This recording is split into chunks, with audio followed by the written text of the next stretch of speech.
Cümle aktivisti Mikhail Vlach verdiği ideya Tombarlak Masa'nın dolayında toplama aksakalları, cümle aktivistleri, deputatları. O nişanladı yakında deputatların siyezdin geçirilmesini. Şükür ediyorum hani bizde olacak siyezd Oktyabır'ın ikincisinde. Da biz orada kaldırıcı sebepçi bu soruşları hani biz bir laf ettik. Ben düşünüyorum lazım halk topluşu hem bakanlık komitesi duysun kuvveti bu aksakalların, çünkü onlar yaptılar bizim devleti, onlar yaptılar kurdular bizim avtonomi, onlar tarif bunlardan hani büyün duruyorlar pişin başında. Ben utanmıyorum bunu söylemeye, onlar da hep utanırlar hani onlara laf söylemeye bunu, onlar tarif, onlar yaptılar devleti. Alın sesleyin onları. Nice götürmek kendisine. Da utanmayın söylemek işin of tarafına. Böyle olmayacak. Olacak başka türlü. Gidiyoruz referanduma. Laydes halkla. Naş yapacağız öteye doğru. Halk söyleyecek.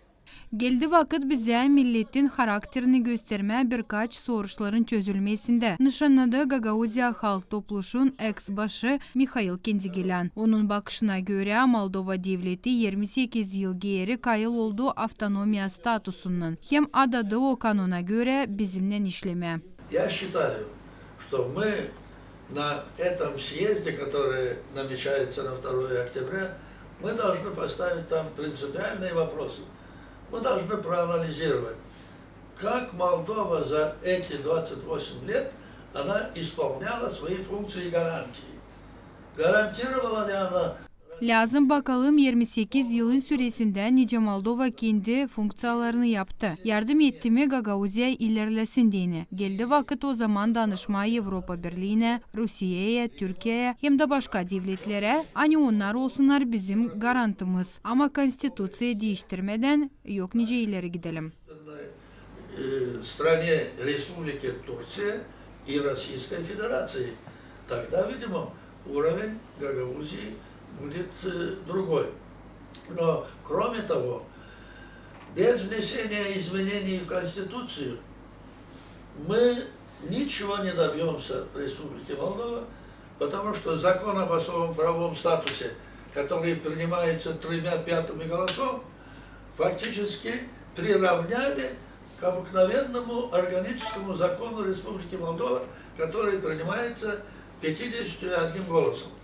Tombarlak Masa'nın pay alanları açıkladılar kendi bakışını siyezdin geçirilmesi için. Если это пройдет, я бы хотел бы попросить. Siyezd geçirilerse isterim yalvarma neti o niyetler davalar başlasınlar aslıya çıkma. Zira bitki iki siyezd geçti boşa. Два съезда, они просто для галочки были отмечены. Съезд прошел, но в жизнь ничего не воплотили. Buluşmanın süresinde Gagauzya'nın aksakalları beraber cümle aktivistlerle hem halk topluşun deputatından kaldırdılar başka da sosyal yönemli soruşları. Marina Tapal, Sergey Georgiev, Alexey Gerchuk, GRT Haberler.